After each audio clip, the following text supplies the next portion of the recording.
SC ST వర్గీకరణపై supreme court తీర్పుకు వ్యతిరేకంగా August 21 నాడు భారత్ బంద్ పిలుపు ఇవ్వడం జరిగిందని మాల మహానాడు ఆఫ్ ఇండియా జాతీయ అధ్యక్షుడు పసుల రామూర్తి అన్నారు. కరీంనగర్ జిల్లా కేంద్రంలో ఆ సంఘం కరీంనగర్ జిల్లా అధ్యక్షులు బొగ్గుల మల్లేశం అధ్యక్షం జరిగింది. ఈ సందర్భంగా మాల మహానాడు ఆఫ్ ఇండియా జాతీయ అధ్యక్షుడు పసుల రామూర్తి, కరీంనగర్, రాజన్న సిరిసిల్ల జిల్లా శాఖల అధ్యక్షులు బొగ్గుల మల్లేశం, దోసల చంద్రములు మీడియాతో మాట్లాడుతూ ఎస్సీ ఎస్టీ కులాల వర్గీకరణ చేయాలని సుప్రీంకోర్టు ఇచ్చిన తీర్పుకు వ్యతిరేకంగా కార్యక్రమాలు నిర్వహించాలని కార్యాచరణను రూపొందించుకోవడం జరిగిందని వారు తెలిపారు. దళిత జాతి రాజ్యాధికారాన్ని సాధించకుండా అణచివేయాలని మనువాద పాలక పార్టీలు సామాజిక కుట్రలు చేశాయన్నారు.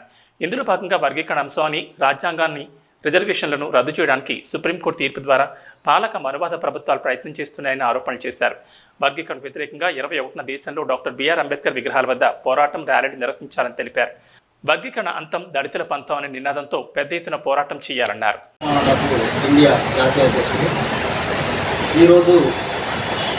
కరీంనగర్ జిల్లా కేంద్రంలో జిల్లా అధ్యక్షులు బొగ్గుల మల్లేశం ఆధ్వర్యంలో అత్యవసర సమావేశాన్ని ఏర్పాటు చేయడం జరిగింది.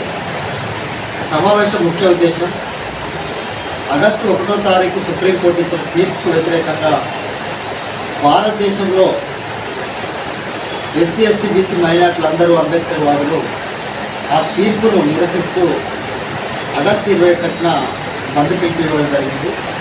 అందులో భాగంగానే ఈ బంద్కు సంపూర్ణ మద్దతు ఇస్తూ మేము కూడా సై అంటూ బంద్ చేయాలని నిర్ణయం తీసుకోవడం జరిగింది. దేశవ్యాప్తంగా మాల అభిమానులు, అంబేద్కర్ వాదులంతా కూడా బంద్ చేయాలని కోరుకుంటూ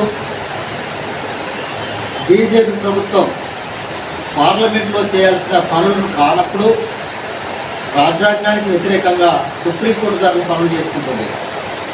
దాన్ని మేము సీరియస్గా వ్యతిరేకిస్తున్నాం.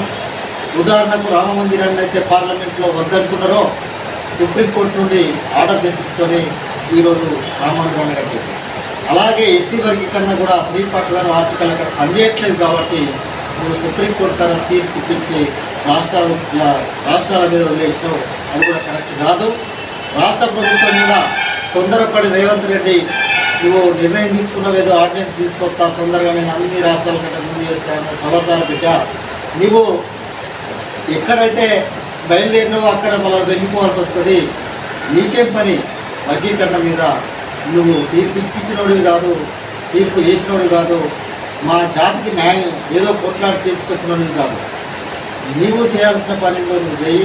నువ్వు ఇచ్చిన హామీల కోసం పనిచేయ తప్ప లేనిపోని ఎస్సీ ఎస్టీల మీద మధ్య చిల్లర గొడవలు పెట్టిస్తే ఊరుకోమని హెచ్చరిస్తూ, అలాగే మాల సోదరులు కూడా మాల సంఘాలను కూడా దానికి వచ్చి బలమైన ఉద్యమానికి తీసుకొచ్చి ఈ బీజేపీ అంతు చూస్తూ ఈ కాంగ్రెస్ పార్టీ అయితే ఏదో ముందు నిర్ణయం తీసుకుంటూ అంటుందో వాళ్ళని కూడా వదిలిపెట్టమని తెలియపరుస్తూ మాల సంఘాలందరూ కూడా దానికి వచ్చి 21 నాడు బంద్ పిలిపించి మన మాలల సత్యంతో చాటాలని తెలియపరుస్తూ మాల అనేవాళ్ళు అందరు మంచి కోరేవాళ్ళు తప్ప మా స్వార్థపరులను కాదు.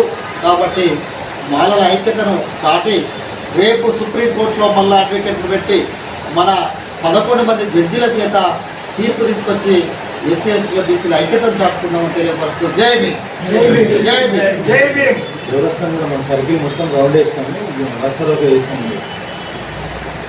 21వ తారీఖు నాడు కరీంనగర్లో మొత్తం చౌరస్తా దిగ్బంధం చేసి మొత్తం కరీంనగర్ అంతా అంబేద్కర్ చౌరస్తా దిగ్బంధం చేసి మొత్తము ఎక్కడున్న కరీంనగర్ జిల్లా వాసులంతా కూడా హాజరై విజయవంతం చేయాలి. అలాగే ప్రతి ఒక్క సంఘము ప్రతి ఒక్కరు హాజరై విజయవంతం చేసి మన మాలల సత్తా దాటి కరీంనగర్లో విజయదుందుకు మోగించి మన కాంగ్రెస్ పార్టీకి కానీ బీజేపీకి కానీ మన సత్తా దాటాల్సిన అవసరం ఉందని తెలియపరుస్తూ జై భీమ్.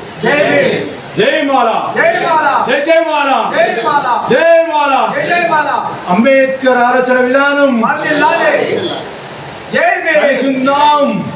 కలుసుందాం దళితుల ఐక్యత కలిసి. వర్గీకరణ వద్దురా, కలిసి ఉంటే ముద్దురా. వర్గీకరణ వద్దురా, వర్గీకరణ వద్దురా, వర్గీకరణ వద్దురా. దళితుల ఐక్యత, దళితుల ఐక్యత.